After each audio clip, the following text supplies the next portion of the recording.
This is our saggy ceiling fan in our porch. It has a ripped blade, and we're gonna turn it on. 3, 2, 1. Yeah, we're turning it on right now. Watch this. The blade's gonna fly off. I made a video doing this. See, like, there went the blade.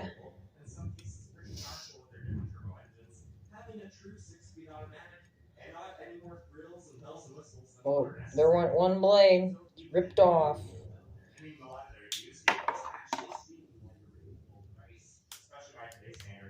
For instance, this 5-year-old $13,000, quite a bit different than the $55,000 set that Toyota Scandalous.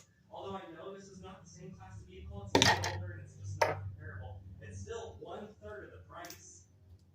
Hello guys, here's it's been a while from making a video of this last fan. Had the one ripped blade off, and now recently there's only 2 left. And it looks like the second one's gonna rip. So we're gonna turn it on 3, 2, 1.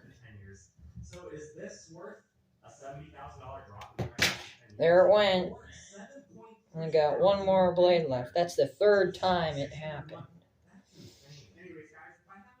I made part 3 of the ceiling fan's blade falling off.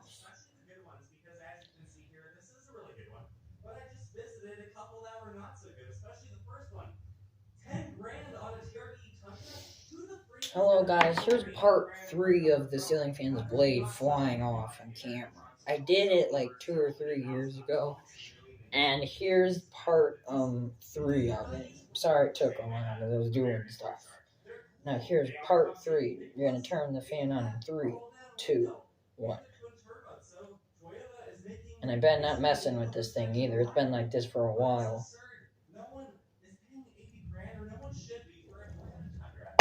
There went the blade.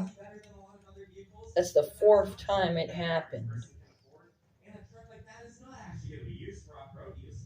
It has horrendous breakover angles, approach and departure angles, because at the end of the day, it's a full-size truck, and most full-size trucks are not actually good for off-roading. And then mid-size trucks these days cost mid-$40,000 to mid-$50,000. Bye.